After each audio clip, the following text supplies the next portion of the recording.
ప్రపంచవ్యాప్తంగా ఉన్న తెలుగు ప్రజలకు ఉగాది శుభాకాంక్షలు తెలిపారు సీఎం జగన్. ప్రజలకు అన్ని శుభాలు జరగాలని, విజయాలు సిద్ధించాలని, సమృద్ధిగా వర్షాలు కురవాలని ఆకాంక్షించారు. సీఎం జగన్ మేమంతా సిద్ధం బస్సు యాత్ర వినుకొండ నియోజకవర్గానికి చేరింది. పెద్ద సంఖ్యలో తరలివచ్చిన వైసీపీ కార్యకర్తలు గజమాలలతో ఆయనకు స్వాగతం పలికారు. పల్నాడు జిల్లా వెంకటాచలంపల్లిలో సామాజిక పెన్షన్ లబ్ధిదారులతో మాట్లాడారు ముఖ్యమంత్రి. అవ్వాతాతలు ఇబ్బంది పడకూడదని వాలంటీర్ వ్యవస్థను తీసుకొచ్చామన్నారు. గత ప్రభుత్వం అరకొరగా ఇస్తున్న పెన్షన్ను మార్చిన విషయాన్ని లబ్ధిదారులకు తెలిపారు జగన్. 66 లక్షల మంది పెన్షన్ అందిస్తున్నామని వివరించారు.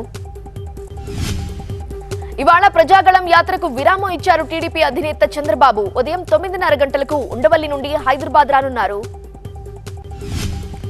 పవన్ ను నమ్మి నట్టేట మునిగిపోయామన్నారు జనసేన నేత పోతిన మహేష్. పార్టీ భవిష్యత్ ఏంటో పవన్ చెప్పలేకపోతున్నారని తెలిపారు. ఎమ్మెల్యే టికెట్ దక్కకపోవడంతో పోతిన మహేష్ ఆ పార్టీకి గుడ్ బై చెప్పారు. పార్టీ పదవులు, పార్టీ సభ్యత్వానికి రాజీనామా చేసినట్లు ప్రకటించారు. పవన్ కళ్యాణ్ పై పోతిన మహేష్ చేసిన ఆరోపణలపై జనసేన ఆగ్రహం వ్యక్తం చేసింది. నోరు అదుపులో పెట్టుకోవాలని హెచ్చరించారు జనసేన నేత బాడిద శంకర్. పోతిన మహేష్ పై కిరణ్ రాయల్ ఫైర్ అయ్యారు. పవన్ ని ఇష్టం వచ్చినట్టు మాట్లాడినా, వ్యక్తిగత విమర్శలు చేసినా ఊరుకోమన్నారు. పవన్ కోసం ఎందాకైనా వెళతానన్నారు కిరణ్ రాయల్. బీహార్ కు చెందిన ప్రశాంత్ కిషోర్ ను అక్కడి జనం తరిమేస్తే ఇతర రాష్ట్రాల గురించి ఏదేదో మాట్లాడుతున్నారని విమర్శించారు మంత్రి బొత్స. తమ నాయకుల నుండి ప్రశాంత్ కిషోర్ డబ్బులు తీసుకున్నారని ఆరోపించారు మంత్రి బొత్స. మేనేజ్మెంట్ తప్ప ఆయన చేసిందేమీ లేదని విమర్శించారు. రాక్షస ప్రభుత్వాన్ని ఎదుర్కొనేందుకే బీజేపీ, టీడీపీ, జనసేన కూటమిగా ఏర్పాటైందన్నారు పురంధేశ్వరి. ప్రధాని మోదీ ఆలోచనతోనే కూటమి సాధ్యమైందని చెప్పారు. తనపై కడప టీడీపీ ఎమ్మెల్యే అభ్యర్థి మాధవిరెడ్డి చేసిన ఆరోపణలను డిప్యూటీ సీఎం అంజాద్ బాషా తప్పుపట్టారు. భూ కబ్జా ఆరోపణలకు సంబంధించి ఆధారాలు చూపాలని డిమాండ్ చేశారు. కడపలో 24,000కు పైగా ఇళ్ల పట్టాలిచ్చిన ఘనత తనకు దక్కుతుంది అన్నారు అంజాద్ బాషా. టీడీపీ నేతల మోసపు మాటలు నమ్మొద్దని, అభివృద్ధి సంక్షేమానికి ఓటు వేయాలని విజ్ఞప్తి చేశారు. ఓటమి భయంతోనే వైసీపీ చీప్ పాలిటిక్స్ కు పాల్పడుతోందని ఆరోపించారు నెల్లూరు టీడీపీ ఎంపీ అభ్యర్థి వేమిరెడ్డి ప్రభాకర్ రెడ్డి. టీడీపీ సోషల్ మీడియాపై సీఈఓకి ఫిర్యాదు చేశారు మల్లాది విష్ణు. 8 అంశాలతో లేఖ రాశారు. కూటమి అభ్యర్థులు కోడ్ ను పాటించడం లేదన్నారు మల్లాది విష్ణు. ఓటర్లలో చంద్రబాబు విద్వేషాలు రెచ్చగొడుతున్నారని, సీఎంపై తప్పుడు ప్రచారం చేస్తున్నారని అన్నారు. రాష్ట్రంలో మంచి ప్రభుత్వం రావాలని అల్లాని ప్రార్థించానన్నారు కేసినేని చిన్ని. వచ్చే రంజాన్ పండుగకు ముస్లిం సోదరులు టీడీపీ ప్రభుత్వం ద్వారా రంజాన్ తోఫా తీసుకోవడం తథ్యమన్నారు.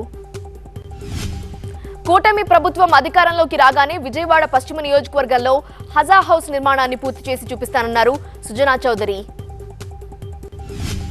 అబద్దాల పునాదుల మీద పుట్టిన పార్టీ వైసీపీ అని విమర్శించారు ఎమ్మెల్యే అనగాని సత్యప్రసాద్.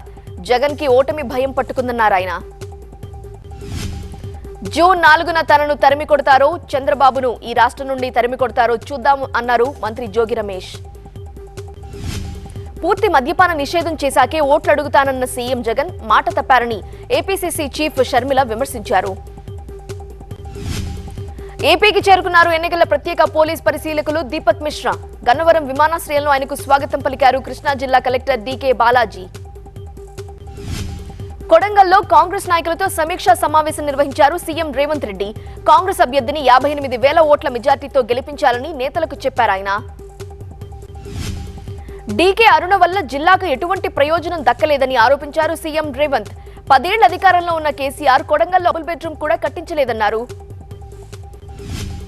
కేంద్ర రాష్ట్రంలో 10 ఏళ్లుగా అధికారంలో ఉన్న బీజేపీ, బీఆర్ఎస్ నాయకులు నేతన్నలపై శవరాజకీయాలు చేస్తున్నారని ఆగ్రహం వ్యక్తం చేశారు మంత్రి పొన్నం. కేంద్రంలో అధికారంలో ఉన్న బీజేపీ చేనేత బోర్డును రద్దు చేసింది అన్నారు మంత్రి పొన్నం ప్రభాకర్. నేతన్నలకు పూర్తి స్థాయిలో ఉపాధి కల్పిస్తామని, ఎవరూ ఆందోళన చెందొద్దని హామీ ఇచ్చారు. ఖమ్మం టికెట్ కాంగ్రెస్ పార్టీ ఎవరికిచ్చినా వారిని అత్యధిక మెజార్టీతో గెలిపించాలని కార్యకర్తలకు హితోపదేశం చేశారు మంత్రి పొంగులేటి. కాంగ్రెస్ ను విమర్శించే అర్హత బీఆర్ఎస్ నేతలకు లేదన్నారు మంత్రి శ్రీధర్ బాబు. ఓపిక లేకుండా కేసీఆర్ దూషణలకు దిగటం దురదృష్టకరమన్నారు. రామగుండంలో జెన్కో పవర్ ప్లాంట్ ఏర్పాటు చేస్తామని భరోసా ఇచ్చారు మంత్రి Sridhar Babu. Palakurthi lift irrigation project పూర్తి చేయకపోతే అసెంబ్లీ ఎన్నికల్లో ఓట్లు అడగమని స్పష్టం చేశారు. తాత్కాలిక బెయిల్ మంజూరు చేయాలని కోరుతూ ఎమ్మెల్సీ కవిత పెట్టుకున్న దరఖాస్తును ఢిల్లీ రౌస్ అవెన్యూ కోర్టు తిరస్కరించింది. ఈ కేసుకు సంబంధించిన పత్రాలు, ఆధారాలు చూస్తుంటే ఈ వ్యవహారంలో కవిత చురుగ్గా పాల్గొన్న విషయం స్పష్టమవుతోందని న్యాయస్థానం తెలిపింది. కాంగ్రెస్ మేనిఫెస్టో హిందూ వ్యతిరేకంగా ఉందని ఆరోపించారు కిషన్ రెడ్డి. స్వాతంత్ర్యం రాకముందు ఉన్న ఆలోచనతో కాంగ్రెస్ ఉందని అన్నారు.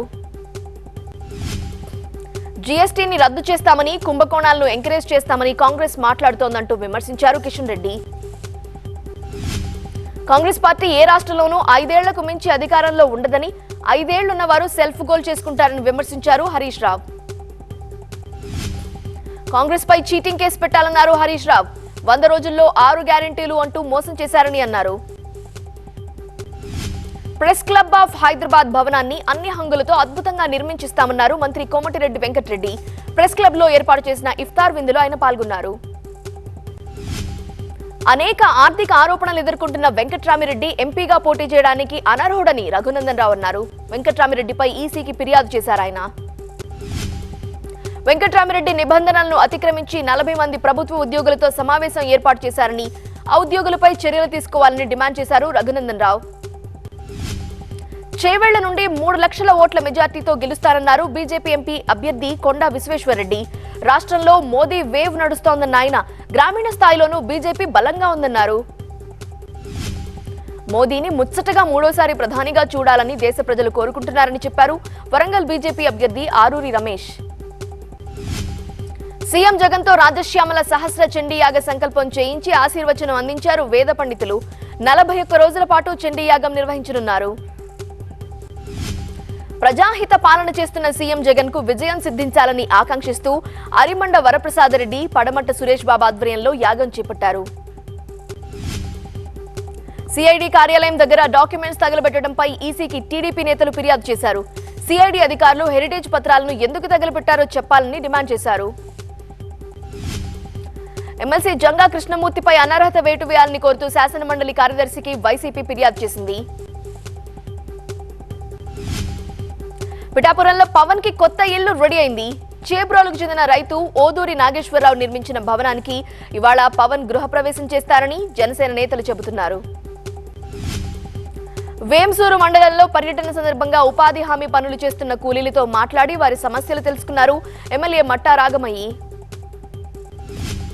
హైదరాబాద్ లో నీటి సరఫరాపై ప్రిన్సిపల్ సెక్రటరీ దానకిషోర్ సమీక్ష సమావేశం నిర్వహించారు. గత ఏడాదితో పోలిస్తే ఈ ఏడాది నీటి సరఫరా డిమాండ్ 4% పైగా పెరిగిందన్నారు. చంద్రబాబు తనపై చేసిన ఆరోపణలు ఆయన దిగజారుడుతనానికి నిదర్శనమన్నారు పామర్రు ఎమ్మెల్యే కైలే అనిల్ కుమార్. తాను ₹1 అవినీతికి పాల్పడలేదని తెలిపారు. తిరుపతిని టీటీడీ ఈవో వైసీపీ కార్యాలయంగా మార్చేశారని ఈసీకి ఫిర్యాదు చేసింది బీజేపీ. వైసీపీ ఇన్ఛార్జీలకు దర్శనం కోటా ఏంటంటూ బీజేపీ నేత భానుప్రకాష్ రెడ్డి ప్రశ్నించారు. ఏలూరు జిల్లా కలపర టోల్గేట్ దగ్గర భారీగా బంగారం, వెండి ఆభరణాలు, నగదు పట్టుబడ్డాయి. ఎన్నికల నేపథ్యంలో పోలీసులు చేపట్టిన తనిఖీల్లో 33 కేజీల బంగారం, 16 కేజీల వెండిని స్వాధీనం చేసుకున్నారు. విశాఖ రైల్వే స్టేషన్ లో ఫుట్ ఓవర్ బ్రిడ్జ్ కుంగిపోవడంతో అధికారులు అప్రమత్తమయ్యారు. 3, 4 ప్లాట్ఫామ్స్ మధ్య ఉన్న బ్రిడ్జ్ కుంగడంతో ప్రయాణికుల రాకపోకల్ని నిలిపివేశారు. శ్రీశైలంలో ఉగాది మహోత్సవాలు కన్నుల పండుగ సాగుతున్నాయి. ఇవాళ మహాసరస్వతి అలంకార రూపంలో శ్రీ భ్రమరాంబికాదేవి భక్తులకు దర్శనమిస్తారు. కాచిగూడలోని నెహ్రూ నగర్ లో కార్డన్ సెర్చ్ నిర్వహిస్తులు బస్తీల్లో పర్యటిస్తూ పలు అనుమానితులను ప్రశ్నిస్తూ వివరాలు సేకరించారు. డాక్యుమెంట్ లేని 20 ద్విచక్ర వాహనాలను పోలీసులు స్వాధీనం చేసుకున్నారు. ఎవరైనా చట్ట వ్యతిరేక కార్యకలాపాలకు పాల్పడితే శిక్షలు తప్పవని హెచ్చరించారు ఏసీపీ శ్రీనివాస్. ఇవాళ కేజ్రీవాల్ పిటిషన్ పై ఢిల్లీ హైకోర్టులో విచారణ జరగనుంది. అరెస్టును సవాల్ చేస్తూ గతంలో వేసిన పిటిషన్ పై తీర్పు ఇవ్వనుంది కోర్టు. పేద ప్రజల సమస్యలన్నీ తీరేంత వరకు తనకు మనశ్శాంతి ఉండదన్నారు ప్రధాని మోదీ. ఛత్తీస్గఢ్లోని బస్తర్లో ఆయన ఎన్నికల సభలో పాల్గొన్నారు. తమ ప్రభుత్వం చేపట్టిన అనేక చర్యల కారణంగా దేశంలో 25 కోట్ల కుటుంబాలు పేదరికం నుండి బయటపడ్డాయన్నారు ప్రధాని. ఎస్టీలను తాము ఆదివాసీలను పిలిస్తే బీజేపీ వాళ్లు మాత్రం వారిని వనవాసీలు అని పిలుస్తారని చెప్పారు రాహుల్ గాంధీ. వనవాసీ పేరు వెనక మతలబు ఉందని విమర్శించారు ఆయన. కాంగ్రెస్ ను ప్రజలు పదే పదే తిరస్కరిస్తున్నప్పటికీ బుజ్జగింపు రాజకీయాలను వదిలిపెట్టడం లేదని విమర్శించారు బీజేపీ చీఫ్ జేపీ నడ్డా. కేరళలోని వయనాడ్ నుండి పోటీ చేసేందుకు రాహుల్ గాంధీ నిషేధిత ఉగ్రవాద సంస్థ పాపులర్ ఫ్రంట్ ఆఫ్ ఇండియా సాయం తీసుకున్నారని ఆరోపించారు కేంద్ర మంత్రి స్మృతి ఇరానీ. హిందువులను చంపేస్తామని చెప్తున్న పీఎఫ్ఐ సంస్థ సహకారాన్ని రాహుల్ ఎందుకు తీసుకుంటున్నారో అమేథీ ప్రజలకు చెప్పాలని డిమాండ్ చేశారు స్మృతి ఇరానీ. తాము అధికారంలోకి వస్తే రేషన్తో పాటు ఉపాధి అవకాశాలు కల్పిస్తామన్నారు ఆర్జేడీ నేత తేజస్వి యాదవ్. గతంలో రేషన్ దుకాణాల్లో చక్కెర, నూనె కూడా ఇచ్చిన విషయాన్ని ప్రస్తావించారు తేజస్వి యాదవ్. కేంద్రంలో మోదీ సర్కార్ రైతు నష్టపోతే పట్టించుకోలేదు కానీ కార్పొరేట్ కంపెనీలకు మాత్రం లక్షల కోట్లు రుణాలు మాఫీ చేసిందని ఆరోపించారు డీఎంకే నేత కనిమొళి. ప్రజాస్వామ్యబద్ధంగా తమ పార్టీలో అభ్యర్థుల ఎంపిక జరుగుతోందన్నారు తమిళిసై. రాజ్భవన్ నుండి తిరిగి ప్రజాక్షేత్రంలోకి వస్తే తప్పేంటని ప్రశ్నించారు. గెలిచే స్థితిలో బీజేపీ ఉంది కాబట్టే పార్టీలన్నీ భయపడుతున్నాయన్నారు తమిళిసై. అభ్యర్థులు లేక డీఎంకే తరపున బంధువులంతా ఎన్నికల బరిలో దిగుతున్నారని ఆరోపించారు. ఈ ఎన్నికల తర్వాత మోదీ ఇండియాలో ఉండరని డీఎంకే నేత రాజా విమర్శించారు. కీలకమైన విషయాలు చర్చ జరిగినప్పుడు ప్రధాని మోదీ ఎప్పుడూ పార్లమెంట్లో మాట్లాడలేదని అన్నారు. ఎన్నికల వేళ కేంద్ర దర్యాప్తు సంస్థలను కట్టడి చేయడంలో ఈసీ విఫలమైందన్నారు తృణమూల్ కాంగ్రెస్ పార్టీకి చెందిన నాయకులు. ఢిల్లీలో ఈసీ కార్యాలయం ముందు బైఠాయించారు. తాజాగా తమ పార్టీ నేతల ఇళ్లపై ఎన్ఐఏ దాడులు నిర్వహించడంతో టీఎంసీ నేతలు భగ్గుమన్నారు. ఎన్ఐఏ డైరెక్టర్ జనరల్, సిబిఐ డైరెక్టర్ను మార్చాలని టీఎంసీ డిమాండ్ చేస్తోంది. ఎన్నికల సంఘం దగ్గర ధర్నా చేసేందుకు అనుమతి లేదని చెప్పిన ఢిల్లీ పోలీసులు టీఎంసీ నాయకులను బలవంతంగా లాక్కెళ్లారు. తమ మేనిఫెస్టోపై ప్రధాని మోదీ చేసిన వ్యాఖ్యలపై ఈసీకి ఫిర్యాదు చేసింది కాంగ్రెస్. తమ మేనిఫెస్టో అబద్దాల పుట్ట అని ప్రధాని అనడాన్ని కాంగ్రెస్ తప్పుపట్టింది. మోదీ గ్యారంటీ ఇచ్చినా వారంటీ ఇచ్చినా ఈ ఎన్నికల్లో దాని ప్రభావం ఏమీ ఉండదు అన్నారు బీఎస్పీ అధ్యక్షురాలు మాయావతి మేనల్లుడు ఆకాష్ ఆనంద్. జైలుకు జవాబు ఓటుకు చెప్పండని ఆమ్ ఆద్మీ పార్టీ కొత్త ప్రచారం చేపట్టింది. ఇది తమ నినాదం కాబోతోంది అన్నారు ఆప్ ఎంపీ సంజయ్ సింగ్. వృద్ధులు, దివ్యాంగుల కోసం పోలింగ్ ప్రక్రియ తమిళనాడులో ప్రారంభమైంది. ఎన్నికల అధికారులు ముందు రిజిస్టర్ చేసుకున్న వృద్ధులు, దివ్యాంగులు ఇళ్లకు వెళ్లారు. గడిచిన 10 ఏళ్లలో ఎన్నికలున్నప్పుడు మాత్రమే ప్రధాని మోదీ తమిళనాడుకు వస్తారని ఆరోపించారు డీఎంకే నేత ఉదయనిధి స్టాలిన్. బీజేపీ పాలిత రాష్ట్రాల్లో ఎయిమ్స్ నిర్మాణం పూర్తయిందని, కానీ మదురైలోని ఎయిమ్స్ ఎందుకు పూర్తి కాలేదని ప్రశ్నించారు స్టాలిన్. నీలగిరీస్ నుండి అన్నాడీఎంకే తరపున పోటీ చేస్తున్న లోకేష్ సెల్వం కూడా జోరుగా ప్రచారం చేపట్టారు. నీలగిరీస్ లో ఆయనకు అక్కడి గిరిజనులు సంప్రదాయ రీతిలో నృత్యం చేస్తూ స్వాగతం పలికారు. తన ఆశ ప్రజలేనని పీడీపీ అధ్యక్షురాలు మెహబూబా ముఫ్తీ అన్నారు. తాను శక్తిశాలిని కాకపోయినా ప్రజలకు మేలు చేసేందుకు తన వంతు కృషి చేస్తానని చెప్పారు. భారత్ సందర్శనకు వచ్చిన గ్రీస్ సైనిక దళాల ప్రధానాధికారి జనరల్ డిమిత్రోయస్ చౌపిస్ ఢిల్లీలోని సౌత్ బ్లాక్ లాన్స్ లో భారతీయ దళాలు గార్డ్ ఆఫ్ ఆనర్ సమర్పించాయి. కోల్కతాలో జరిగిన మ్యాచ్లో చెన్నై సూపర్ కింగ్స్ జట్టు గెలిచింది. 7 వికెట్ల తేడాతో విక్టరీ కొట్టింది.